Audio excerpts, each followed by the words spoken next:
Welcome to the Protector Culture Podcast with Jimmy Graham. Jimmy is a veteran U.S. Navy SEAL, a former protective officer for the CIA Global Response Staff, founder and CEO of the Able Shepherd Program, a husband and father of 4, and a personal friend of mine. Now here's Jimmy. Hey everybody, welcome back to the Protector Culture Podcast with Jimmy Graham. I'm your host, Jimmy Graham, joined again today by Skip Miller. What's up, Skip? How's it going? Able Shepherd 004. Yes, sir. And Parker Mansour. What's up, Parker? Hey, how you doing? 019. Did I get that right? Got it right. Cool. So, welcome back. We're going to talk. We've two segments that we're going to kind of focus on. Skip is graciously going to give us an update on COVID-19 and where we're at. Just a reminder, this is going live video as well as the podcast. So we do have some show and tell kind of stuff that we're going to be talking about, because the second portion, somebody texted in and said, I'm at home, hanging out, doing the stay at home deal.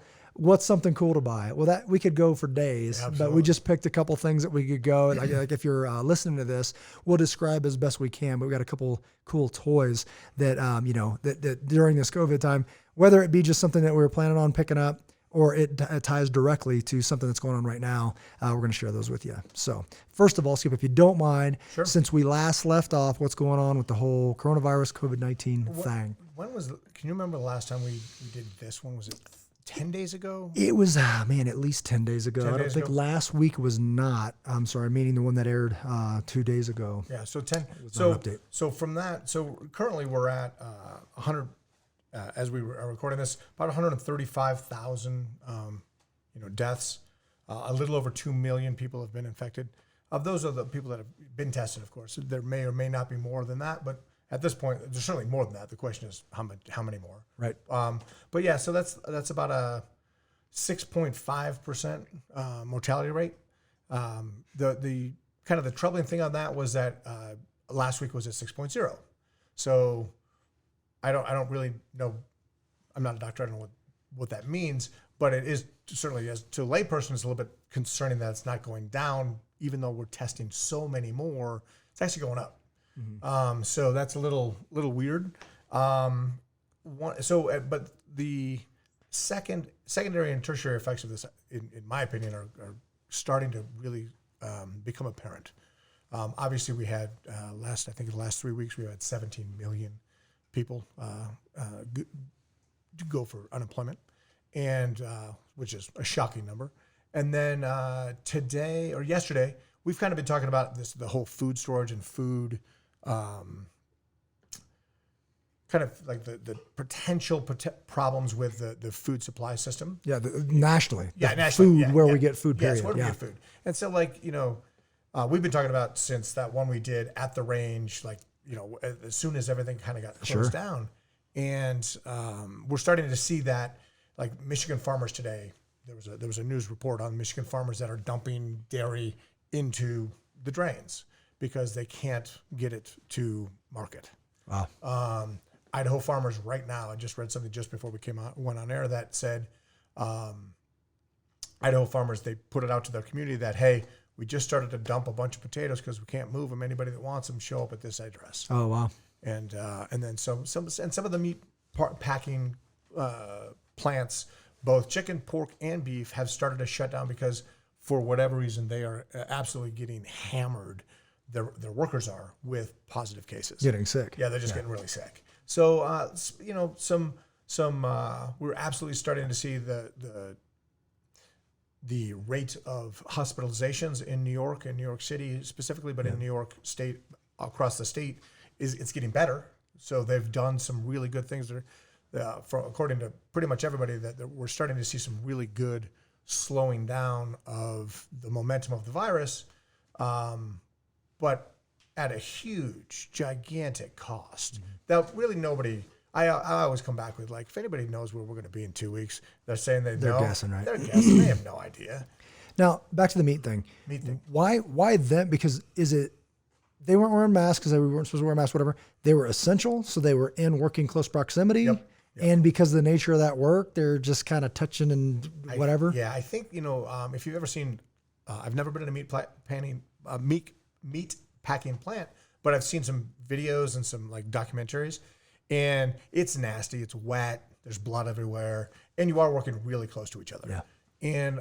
And yes, they were essential because they're producing, in that food supply chain. So yes, they were at work. I think it's South Dakota. And they said that just over 50% of the state's COVID positive cases came from that plant. From one plant. And that's what the governor said, hey, please close your plant down. And they did.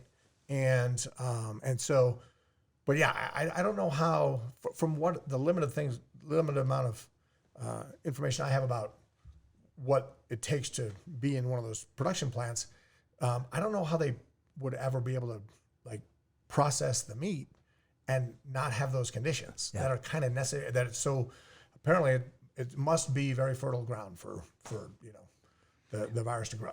So have they done anything to clean the factories and get them back open, or is it just closed down until at some point they can reopen them? Yes. So what I've read about that particular one is we're closed.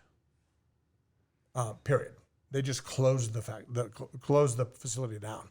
There was I can't remember. It was somewhere kind of southeast. It was either like one of the Carolinas or Georgia or something like that, and they had some problems at a chicken plant that actually they went in, they cleaned it all, and then they got it back up and running. There was one up in I believe it was Weld County in Colorado, a beef plant just with an hour of where we are, and they did the same thing. They had an outbreak there. They shut it down for I don't know, I don't remember exactly. Cleaned it all up, and now they're back at running again. Okay. But the pork plant in South Dakota, that they just said we're out. I don't think we can do this safely, so that we're done. And that plant, they did 5%. They produced anywhere from they said anywhere depending on the year between 3 and 5% of the pork production for the United States. So these are not small companies. So it's getting, and I loved it. We've been talking about for a while. It showed up on CNN yesterday, and they always now the food supply is fine. Don't go out and buy a bunch of meat. No panic buying. And the panic buying thing drives me nuts. That term. Yeah. Because at the beginning of this, the federal government said, hey, just be prepared. And this is a normal FEMA thing. This is not because of this. They're like, you should have enough stuff in your house to survive for 30 days. That is a FEMA guideline. Nobody reads it, but that's been there forever. So people weren't ready for that. And the federal government said, hey, we might have you in your house for the next 30 days. And then everybody went out and bought. They didn't panic buy. They prepared for 30 days or 60 days. You just told me to buy stuff so I could be in my house for 30 days. I went and bought it. Now I'm a panic buyer. Total BS. I really don't like that term. But I love how CNN puts it. It's hey, well, this just happened. Now don't worry about it because we've got hundreds of millions of pounds frozen, and they really want to mitigate it. And I understand why they do that. I have no problem with that. But I hate that panic buy thing. It drives me nuts. So is that going to affect food in 3 months? Back to the comment of if I knew where 3 months from now, I'm probably lying to you. Well, there's got to be something. You can't drain the correct. supply that hard. Yeah. And expect it to continue the way that it was. No, absolutely. Yeah. Is there potential for significant disruptions in the food supply chain? Absolutely. Yeah. Absolutely. And this is not alarmist. It's just go read some articles and then apply your brain to it and go, yeah, absolutely. This could be scary. And then replenish when you panic bought. Yeah, correct. Correct. When you bought the food to sustain whatever, yeah. As you eat it, replace it. Because now that you did that initial purchase, which we've talked about, root cellar mentality, it should have been there anyway. So now you've got enough for 60 days. Mm-hmm. And as you eat, buy more. Because you can. But now if there's an emergency, you go and there is no meat, you're still okay for 60 days because you plan accordingly. Correct. Yeah. Just because you bought it. I was experiencing this personally. You bought it, you have it, and then, I want to go replace it. Well, we don't need that right now. Right. But we might need it in 3 months. We might need it in 2 months. Right.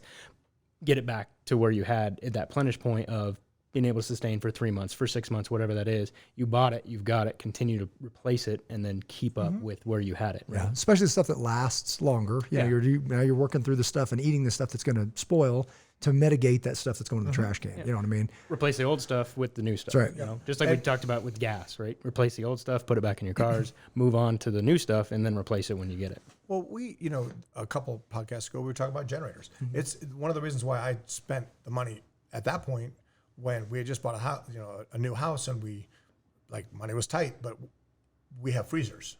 So if we don't have power, we don't have power for the freezer. We no longer have meat. So for me, it was a really high on my priority to make sure that we had the electricity covered because that's a big part of that. Thousands of dollars, right? Yeah, it's thousands of dollars worth of meat. And so that, right now you can buy meat. So go buy some meat.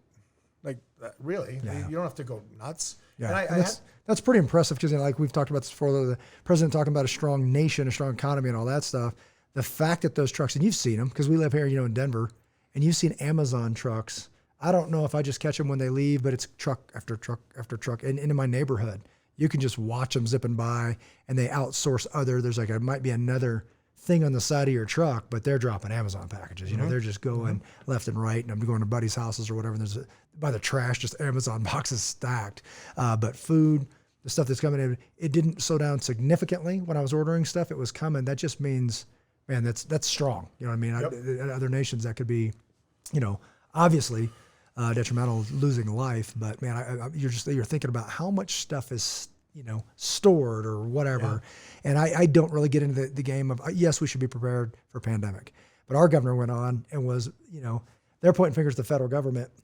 You didn't have enough masks. And initially, I was like, the first thing that popped in my head is how many do we have? The state of Colorado, how many did we have stored? It's good to point fingers. Nobody likes big government until they need something. They're like, why weren't you bigger? You know what I mean? It's like, well, you're a governor. Yeah. How many masks are you dishing out? Well, they haven't given many. Well, you're a governor. Back to that. So, we talked about that. Self-aid, Medicaid, buddy aid, then Medicaid, that kind of mentality. So I just I like being at some level self-reliant is absolutely critical. And I think that as a society, we've kind of gotten away from that. Sure. And because because everything's always been available. That's right. And, here shortly, that may or may not be the case. Yeah. So, well, we've talked about that in our initial classes for training. At Able Shepherd, we do, the training of how to handle yourself. And we've said that exact same thing, but not about food. We're like, we used to be better at taking care of one another. I would say like, hey, something goes on in my house and Christian runs over in his bare feet and says, Paul needs you. And, Parker's like, and, you're like, got your pump shotgun. You guys run over and figure it out. So if it was some kind of violent encounter, we had the know-how and the tools because they needed to, like for survival. We just got comfortable, which as a nation, that's a pretty good place to be. That means achievement. It means that, whatever. But we lost that thing because we quite frankly didn't need it. You didn't have to defend your home physically with a firearm or with an axe or with a hatchet or whatever, like in the past, because it used to be, those first responders and the infrastructure that we have for this. It works. It just works. We invest in police officers that come arrest the guy or whatever, and that has worked. But I think we've forgotten of what people are capable of. Like overseas, when you look at other countries, other nations, whatever, or even in different parts of this country, we kind of forget when you're comfortable and you're living in Highlands Ranch or in my case, Castle Rock or whatever, Parker, Elizabeth or whatever. We forget how dark it can get really, really quick. When people don't have and they start taking, it gets ugly really, really fast. And that was a little reminder where people are like, oh, that's right. I don't know how to defend myself, And you're one of the things that sticks with me from a past podcast was your experience at Costco. Yeah. Kind of like early in this, and that how it's like I think I'm paraphrasing. I might get it slightly wrong, so correct me if I do. But it was like I haven't felt that feeling of being on the edge in a crowd and being on the edge of bad stuff in this country. In Highlands Ranch. Correct. Right. Yeah. That's something you experienced overseas. Sure. When you were serving overseas in various roles, but here that's not. It's just the back of the hair, the back of the neck, hair standing up. Like this could go either way. Yeah. In one second, this could go a different way. Not scary, just enough to get your attention. Right. You're like, interesting. And haven't felt this in a while, especially not here. Yeah. And I think we're kind of there right now. I think so. We're right now scheduled for April 27th to relaunch and then in a big way, meaning that, you know, I personally have had some time to, obviously, you know, they say downtime, but we're essential. We've been planning and working and filming and doing all this stuff with these great guys to try to get the wheels back on the bus. Come time to relaunch, but so there's been a lot of foundational work that's gone into making our program even stronger. Now, obviously, I'm watching the calendar like everybody else, watching the finances, watching all that, and saying, okay, this is a step in faith. You know, we're gonna do this, but what do you think? Are we gonna get more word? And this isn't a fact because we're guessing, but you know, right now we've got a date of 27th. You know, the governor, the president, all this kind of stuff. Right now, nationally, this is kind of a tit for tat thing in different states. And some people are saying we're locking down for another 30 days or whatever. I think it was somewhere. I heard that, maybe not 30 days. They're going to extend it. Other people say we're getting back to work. Yep. There's some division happening right now. Do you know anything about that? Not really. I read a lot about this. And one of the things I was really kind of, you know, President Trump 2 days ago was like, you know, I'm the ultimate power to reopen the economy. And I'm like, no, dude, you're not. Like, this is a state's issue. And so that was like, that really like that made me a little frustrated to hear that from his mouth. And then the next day, it was either yesterday or today, he was said, you know, and he backed off on that. And I was really happy about that because this really is a state's issue, right? Talk about it like constitutionally. But so it's going to be up to the governor. And I don't really know, like, I have sources, you know, people I know that are in several different hospitals across the Denver area. And one of the things is like, you know, where are you getting your data? Like, is the data, we had this conversation with Pete earlier. It was like, you know, where do you get your data? And I'm like, well, I got it from the report of the hospital. Like, you know what I mean? Like on this particular thing that I'm talking about right now. Sure. And so I don't have like that for most of the stuff, but it's been interesting to see how different hospitals have the different levels of numbers of COVID positive patients they have, the number of deaths that they've had. Some of them have freezer trucks outside of their emergency room, and the other ones are like, we're not having a problem at all. Sure, maintaining this. So I don't really know if anybody really has a good handle on this because it seems to be so different, and we're talking about hospitals less than 5 miles away from each other, right? So I don't know if the government, I think the governor we have here in Colorado from the numbers have done a fantastic job of staying at home, right? Like the numbers have really been good. It's been divisive as a nation, but it's also been divisive because we talked about this, Parker. I don't know if you want to share this or not, but we were talking about this in our homes, like the way that husband looks at it, the way that wife looks at it. It's caused division. I know in my house, I was just saying, whoa. And Rich was like, what are the rules? I'm like, we're making this up as we go. There are no rules. Like, I mean, we got to figure them out right now. Let's talk about it. But like, hey, I'm going to go over and see so-and-so. Like, I think that's a good idea. I'm going to go do this. Well, how are you going to this and all this kind of, and I totally get it because I don't know, you know, like, we're sitting here right now. So like all of that factors into it, but nobody has seen this in their lifetime, really, that's alive right now. You know, like something like this. But to me anyways, and that's what was our discussion, is turn on the news. It's like there's trillions of dollars here. There's at least a basis to pay attention to it. You know what I mean? So it's like, and we've talked about this. You can make it whatever you want at this point. Yeah. If you think it's a conspiracy, you can find that data. Absolutely. If you think it's a deadly virus, you can find that data. If you whatever. So, taking all that information and this conversation literally right before we went on, and there's no way we're going to this today, but this thing I just sent you guys, because I'm not going to be plagued by seeing this documentary. This documentary is called Out of Shadows. It's going viral right now. I just saw it and it rocked my world. So I sent it to you guys because I'm not going to be alone, the only dude. Because it's like one of those things, what's seen can't be unseen. Yep. I'm just not sure what I'm supposed to do right now after I've seen this because it ticked me off and I'm whatever. But it is about the truth. What is the truth? The truth is spoon-fed to you. So you're going to eat it and go, okay, this is the truth. Because I love it when people say, I did my research. You researched, Googled it. That's research now means I Googled it like a bunch. But this guy, whatever, he looks like me or talks like me or whatever, so I trust him more than this guy did it. Whatever. You can. And you can find an argument to make your point. Right. I want to make this point. I'm going to find the article to make that point for me. Yeah, my Wikipedia is better than your Wikipedia. It's like, what's happening right now? So that kind of thing. Now, what I trust, though, is our buddy, Paul. A guy living on the front line and coming home exhausted because he's working with sick people. Yeah. I put more credit in that than I do any news outlet that you can find. Or Wikipedia or Google or whatever. And that's exactly what I'm saying because if you can find a person that's giving you real information, i.e., I'm in the room and this is what I'm dealing with. Right. That's our friend Paul is doing that. He's a doctor and he is visibly affected by this. Oh yeah. And so that like shell shock level. It's just like, whoa. Yeah. And it's like, that's compelling. Like that's the truth. When I look down, there's a bunch of dead bodies on the floor. Right.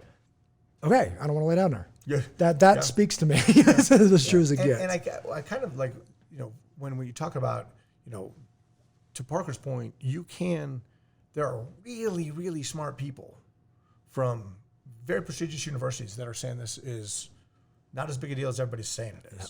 There's other people saying this is a lot worse than what we're talking about, and they're really smart people. So like you can find the information that you want, right? But I always come back to like the American government I love saying that government with a B. I don't know why I have to say that, but the government just wrote a hot check for $2 trillion. You don't do that for nothing, right? Yeah. That large of a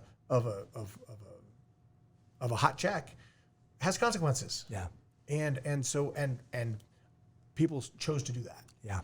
You could talk about like motives and all that kind of stuff all day, but that fact is disturbing. It is. And I think that people, if you ask most people, do you trust the government? Answer is no. Do you think all trillions of dollars are going? You think people aren't making millions off of this are going to be rich afterwards? I don't believe that for a second, that it's all going to go where it's supposed to go. Yeah. But what I do know, and I had this conversation with Rachel, my wife, said, the fact that we're here, that we were comfortable enough to not have to know how to use a firearm or have food and all that stuff means that it worked. So you don't have to like the government. You don't have to trust them. You don't have to do all that. We've got the best nation on the planet, and it worked. Yep. So yes, there's corruption. Yes, there's all this stuff, but is it imperfect? Yes. Could we be reminded in a heartbeat how fragile this is? Absolutely. We just were. Actually. Just were. So that's where I say yes. I don't fall in line. And I don't think I'm supposed to. You're supposed to challenge it. You're not supposed to defy your government. You're supposed to challenge it. If you see a problem, okay, you be the mad guy shaking your fist at the TV, or you can get after it and start making changes. Right, yeah. So that's where I think we're really. Where's my highest and best use? To use the sages, Neil Pinkham's comments. Highest and best use for Jimmy Graham sitting in the seat right now. Running Able Shepherd working with you guys. Yeah. Why? Because Pete just did something before we started. He's like, this community piece is one of the most comforting things I have. Not this food, all this stuff. The most comforting people is people you can trust. Like you look over and say, man, if I needed you, would you show up? Like you don't have to ask. Yeah. Whatever. Yes, you're in a good position. Right. And not like 5, like hundreds. Yeah. That's a big deal. Mm-hmm. So. Yeah. It's going to come down to your community and the support you get from your community. So have a good community. Right. So let's shift gears real quick. I don't even know. Did you guys pop a timer? I don't even know where we're at. But anyways, we're going to go on to what was a very cool text in was I'm at home. What's cool stuff I could buy? And I'm like, you know what? You asked me that question. You better get some popcorn and pull up a chair. And literally this is what happened. I go, hey, you guys got some stuff in your car or on your person right now? Like, yep. Okay, go get it. And we ended up back in here. So I want to just talk about some things. And first off, I want to talk about this, and then I'll set you up, Skip, to talk about the Glock. Is right off the bat, I broke one of my I won't say a rule, but one of the things that I absolutely believe in is Parker's got a version of what I would call a truck gun. So a truck gun, pistol caliber carbine, some kind of shoulder fired system. So if you've got like whether it's a pistol or it is a shoulder fired, specifically a rifle, it means. This is what I like about it. I know we've talked about this. Remember the cowboy days? I call them brush guns, where you'd have a lever action and then a sidearm, and they both took the same rounds. And they had the gun belt with them in there, and you pull it out and put it in either one. I just like that concept. That's just pretty cool. Now, obviously, the shoulder fire gives you a capability with stability, with accuracy, even rates of fire now with this, that you wouldn't be able to actually achieve with a handgun. And I love the story. I don't know if it's a joke or a one-liner or whatever. Have you heard this before about the sheriff going to the party? He's like coming to a function, and then the lady comes over and goes, "Sheriff, I see you have your pistol on you. Are you expecting trouble?" He goes, "If I was expecting trouble, I'd have my rifle." So it's another capability, basically saying, I've got something on my hip that's a 9mm Glock, and it takes a 9mm Glock mags. I have something, in my truck or in my person or whatever that ups that a bit. Meaning, if I can use the same source, same feed system in a shoulder fire, that ups that capability, right? So if I need to do rapid fire and it's a little further out than I could maintain with a pistol, there's just another, it ups that capability. So Now, what rule do I break or whatever concept is that the AR platform, and this is what I tell people, is the AR platform, you can get a 9mm, you can get a 22, you can get a 5.56, you can get a 308 for longer range, and you can get a shotgun, like all in the same platform. Why? Because now your hands just go there. Like we put so much investment of time and money into that platform, I mean the AR, that your hands are just going to go there and you're going to fly and you're going to have very good results with your capability. Then I broke all my rules. Why? Because it's kind of cool. Okay, so listen, let's just be honest. Okay, we had to buy a lot of meat. We had to buy a bunch of stuff and all that kind of stuff. I wanted to have that capability, but I didn't want to spend that much money. It was literally twice as much. It's starting like it would have to double in order to get it. I saw it, and some guys. I was like, hey, is it still on the shelf? They said, yeah, I'll hold it for you and all that. But basically, what it is it's a takedown Ruger PCC9. So it's a pistol caliber carbine in 9mm. Thank you, brother. So from here, I'll just show you how this works without hitting my microphone here, and I'll just go straight up to the ceiling. So you grab this guy, and for those that can't see it, it's two pieces. It fits in a very small, push it together and turn it, and that's it. So now I just rack it. You know, obviously it can have, I got for people that can see this, a little, I think it's a Glock 26 mag, just to keep it slender. So if you're thinking scabbard gun, you got 10 rounds, 9mm right there, just to keep it sleek to throw it in a scabbard, whether it's on my back or on an ATV or just whatever, your backpack, whatever. Or we can kind of up the ante a little bit and go that route. That sticks out a little bit further. That starts to look like a German subgun or something from WWII. But it's a Ruger. It feels pretty solid when you're handling it, and you know it's got obviously a lockback feature. And pull and release, pretty solid build. Slight pullback. Turn it, pull it apart, and you're back in the bag. So I'll probably mount a light on the low rail and then leave it that way. So it's kind of sleek, like I said, without a red dot and all that kind of stuff. It would slide in some kind of scabbard, backpack, or in another deal. How long is the bag? I don't even know. What was that? That one. Foot and a half. Foot and a half. About a foot and a half. Yeah. And it's got two separate, this is a tack pack, shoulder bag, got two separate pockets. So when I throw them in there, they're not clicking against each other, scratching it up on that. One goes on one side, one goes on the other side, unzip it, pop them out. You can actually leave, I downloaded it for this. These have all been cleared, by the way. But I'll leave it just like this. This one loaded in there, condition 2. So when you go to load it on, boom, turn, rack and then it's good to go. Yeah. So pretty sweet little setup. And like I said, $500, 600 tops. Yep. As it sits with the what do you call this? M-Lock? M-Lock, yeah. M-Lock foregrip. And it came with the iron sights? Came with the iron sights just like that. It's a peep sight, so it's kind of sweet. Okay. It looks like a little, like the little, was that 30 cal? Like the, again, WWII, you know, the World War II. M1 carbine? M1 carbine, yeah. Yeah. So that kind of concept in a Ruger, pretty reliable takedown system. So, Yeah. I've had a Ruger 1022 takedown for a while now. And it's the same. It's basically the same concept of it. So the design of it has been out for a long time. Right. It's a proven design, and it's just a dead sexy gun. Oh man, I pulled it out and just started popping headshots, you know, at the range. Because right when I got it, I'm like, hey, I'm gonna put this in my vehicle and carry it and all that stuff. I was literally on my way home, and I was like, I'm gonna go back to the range real quick, and just like, you know, that whole carrying a firearm that you haven't tested. So I just took it out and shot it like a couple mags through it, and was pretty pleased with it. Pretty accurate for what it is. Parker, you want to walk us through that? Yes. And how you get that set up? So I'll go straight to the ceiling too. This is going to be the CMMG, but it's the AR platform setup. Uses Glock mags, 9mm carbine. I think it's a 8-inch barrel.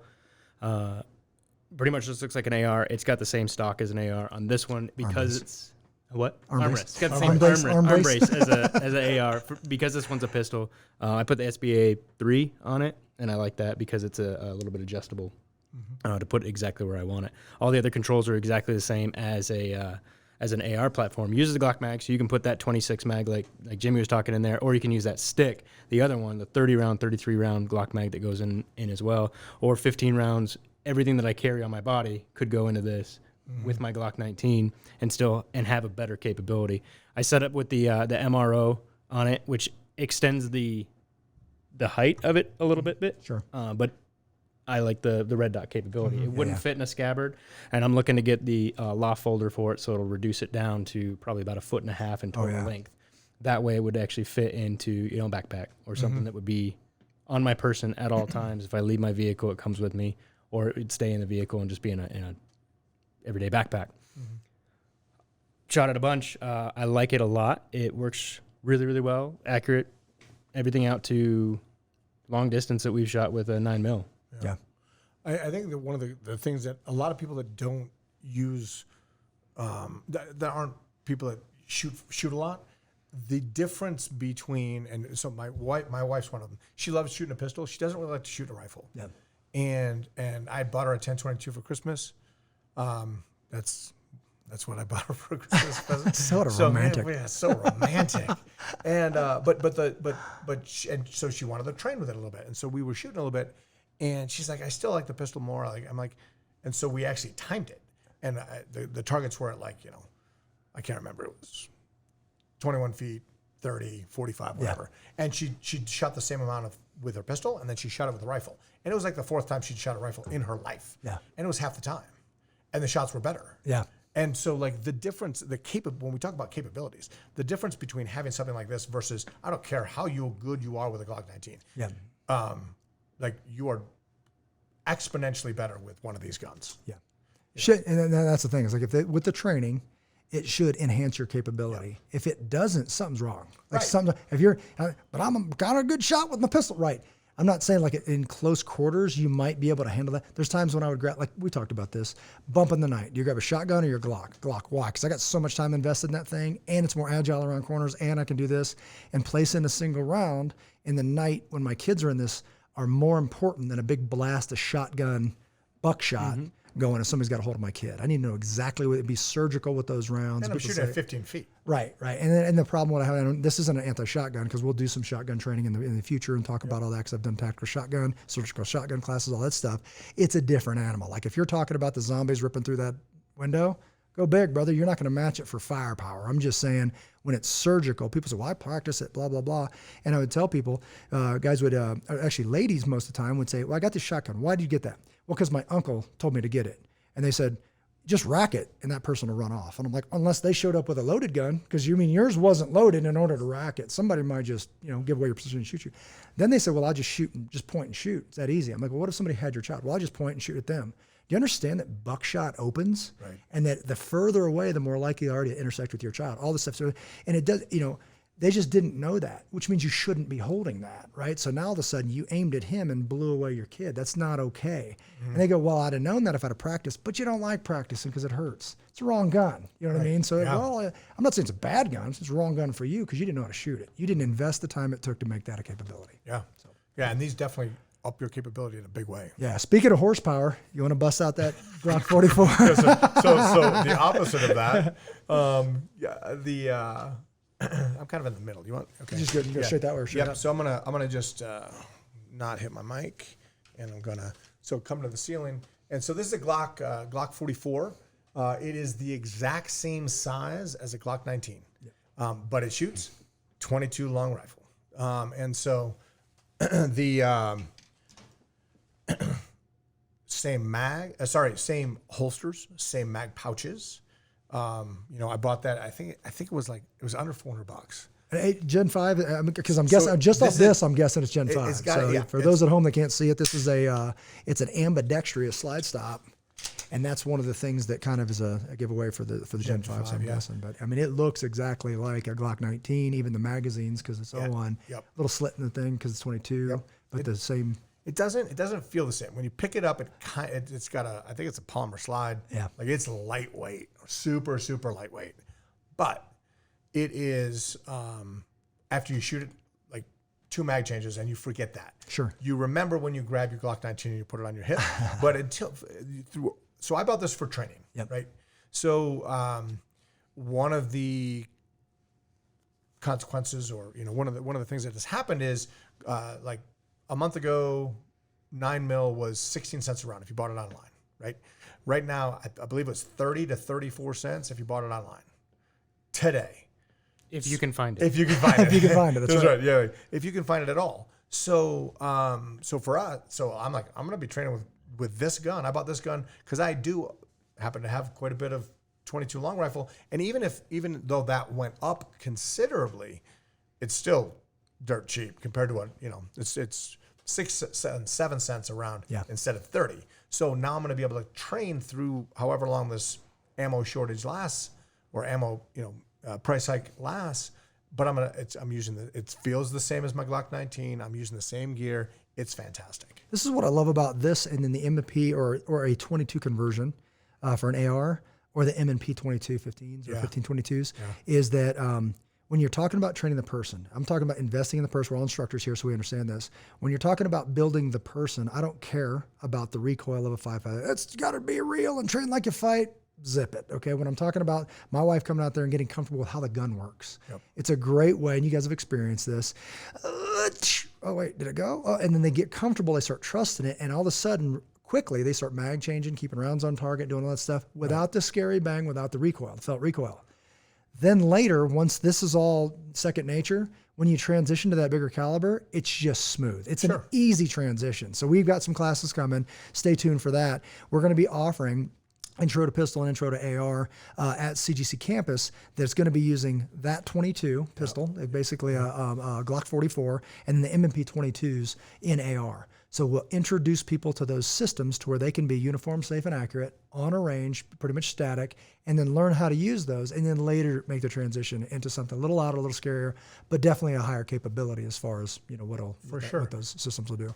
Cool. But it's all the same platform, so you're not changing what they're using or how they're using it, or how they're manipulating it. It's all the same. It's just a bigger caliber. That's right. So like if you have the, your fingers go there, like, when you shoot, and then like when it goes back and you'll cover, hit a button and grab a mag, there's not a mag in there because it's just automatic. Why? Because we spent so much time with an AR platform. Didn't matter. It wasn't in 22. Now when you use the 22, it's transferable. Same way, it works the other way too. Sure. So what if it was a shotgun? Same thing. What if it was a 308? Same thing. It's just bigger, so it might feel a little different, a little heavier and all that stuff. Those motions that you've literally spent years and thousands of dollars in training, they just show up. Now, does that jack me a little bit on this one? It does. But it's like, I'm shaving seconds. It means I got to put a little more time on that, but I'm never going to be as fast with that as I would be with that. Because I remember that, what's the one by SIG? MPX. Yeah. First time I ever fired one, I was like, load up some mags. I'm going to run the stress course, and I went down range and did all that stuff. But the buttons were mimicked in the same spot an AR platform were. And I was like, dude, this thing's sweet. There's no training required. Now, could I spend more time on it, get quicker? Yeah, but there was no. Hey, give me the instruction manual. Just give me that thing. Fill up a bunch of mags. Hit the shot timer. And whatever. Step behind me. So I had one more cool thing that I had to share. So check this out. Oh, nice. And you know what that is. Did you see that? I haven't seen this before. I knew you had the radio. We've spent some time talking about community and all that, and being able to communicate with one another. So there is a whole array of communication products that are out there that aren't going to break the bank. This one is a 25 watt BTEC, so it's a Bofang is the company. The way that I rigged it, it comes to where it's got like the CB mount where you screw it into the dash and all that stuff. I'll plug in the handset. And then I'll plug in the antenna, which I've got a mag mount. It's a 5-inch mag mount I put on top, run it right through the sunroof, and then I can talk. We've had, a buddy program these. We've got some frequencies, obviously, that are within our group so we can all communicate. So if the cell phone doesn't work, I can still talk to you guys as long as it's on. So if there's a problem, or if we're doing some kind of event or function or something like that, we can talk to each other. Now, I've got a bunch of walkie-talkies. My kids play with them, I play with whatever. The same frequencies are on one of these channels, so I can actually speak to those handheld units. And we do security work, we do some functions and all that. The concept is to have people out there with all of these on there, and I can be a base station for my vehicle or play with the kids or do whatever. We did radio checks. I was impressed by these, like the walkie-talkies, man. They're like, I think at 10 of them for like $120 maybe. So they're super inexpensive, but they work great. And then this guy's, I'm guessing $150 before, as BK says, they got Amazoned, and then the price went up. But the capability of this thing's unbelievable. So we did some radio checks with some guys around my local, not my neighborhood, they're miles away, through some housing developments and a little bit of terrain, crystal clear. Yeah. So just something, I put it in Pinkham got me this WeatherTech cup mount, and I was using it for my phone, and then I started using another magnet thing for my phone, and it was perfect because it goes, I didn't want to hard mount it, leave it, A, get stolen, B, whatever. But now I just pull it out of the back, put it behind me in that cup holder that sits for the back seat people, grab the mic and can talk like this and go straight out the sunroof. So this goes into the cigarette lighter. The magnet goes right through the sunroof on top, and I can sit there and talk through our functions, whether it be the land nav stuff we've talked about or whatever. So super cool, super inexpensive, and works like a champ. That's awesome. That's and I know you've got one slightly different, or? So same exact radio model, but I have it mounted in the truck, but I don't have it plugged in. Okay. So like yours, I have that cigarette mount that powers it. You can like hardwire these in, but I wanted to be able to pull that out and leave it. So yeah, we've done some really nice. You know, one of the things is, you know, Jimmy's a ham, I'm a ham. We have our ham licenses, so you do have to kind of there's some legality things with this kind of power that you use with this that you have to check the box to get those licenses. But for this thing, this thing is absolutely fantastic. Yeah. And like you said, so the price is actually over $150 now. I think so. $178 now. Okay. $178. Okay, so that's a $50 increase in a month. Still one of the better values out there that a bunch of us did a bunch of research on this part. And so one of the things I love about it is like the real ham guys, they're like, you know, Baofeng, BTEC, it's horrible, it's horrible. But I was like, you know what? Now other friends have had where you grab your handheld and it doesn't work. I've been using them for about 5 years now. Yeah. I have, and so when I'm up in the mountains hunting, I'm communicating with the ranch that we stay at. I am like I've never had one not work. Yeah, I've never had one go down, and so I'm always like, you know, so are they 98% good? Are they 90%? This is very real, and I don't mind even talking about this. Is sometimes the things you just can't afford it. And I know guys, dude, it's only another $200, and I'm like, that means something to me. You know what I mean? That would have went to ammo, training ammo, would have went to this, would have went to that, or the kids or whatever. So if it is, you know, somebody told me, get those packs, those radios, the little handhelds. He goes, if it works coming out of the box, it's probably gonna work forever. Right. If it doesn't work, it doesn't work. And I have had one battery out of the 10 pack. One of the batteries is kind of wacky, and I tried it with another battery, and it's good, so I just got to go replace the battery. But like I said, each one of them came out to like $10. You can't buy a kid's walkie-talkie that's worth anything that's going to work anywhere near that. You know what I mean? So even if they were just playing with them or something, the ones that are programmed as the walkie-talkies, those are even fantastic. Not like the G.I. Joe one I had that I could barely hear you from here. You know what I mean? It's like, and you pull the thing up and it gets bent. It's, you know, that metal telescoping thing that's jacked 90 degrees and it'll never go back in. Yeah. So now you got a coat hanger in there. Yeah. Again, talk about capability. Yeah. Like, you know, if you can't get a hold of somebody on your telephone, on your cell phone, that's just an option. Cool. But again, it's practicing where you're going to use it. Yeah. And practicing who you're going to use it with, right? Because they aren't the end all be all. Nope. It's not going to replace your cell phone. Yeah. You couldn't pick up the radio and then in Parker and call somebody in Broomfield on the radio. That's right. Unless you're going to hit repeaters and have a ham license and all that. Sure, but it's not going to be that simplex getting right from radio to radio. So knowing what the capabilities of it are and being trained with that. Before you need it. Before you need it. Yeah, it went bad, and now I need to use this because my cell phone doesn't work anymore. And that's been fun. Like when we were doing those things and walking around that park and doing that, we've got out and played with them and just saying, what does this thing do? And I love the fact that people that are pushing it, you know, we got Brad Shirley, you got Eric, you got that are getting guys out there and getting them. It's a riot. You know, you get outside, I had my kids on my back. Well, she got a blister, so now I'm hiking with a 9-year-old on my back and all that, and now it's a workout, you know. But the fact that we do that now, every time you touch it, you get a little more familiar with how it works. Why? Because just what if, you know, and then that's how we live anyway. So anything to add, guys? This is some cool stuff. Those 1, 2, 3, that's at least 4 cool things. So hopefully Chris is appeased. Chris, go buy something. Pull out your credit card. I did want to read this one just because the people that can't hear this is a BTEC UV-25X4. So UV-25X4, and I've been pleased with it. Skip's used it a little longer than I have, and he is too. So so far so good. But you can't pick up the guns on Amazon. Can't do that. You have to come see us. So come by Centennial. They got a couple laying around here. So they've sold a lot of guns. But again, we could say that all day long about all this stuff. Learn how to use it. Get it in your possession. Learn how to use it before you need it. Yep. Obviously. Anything to add, guys? No, that's good.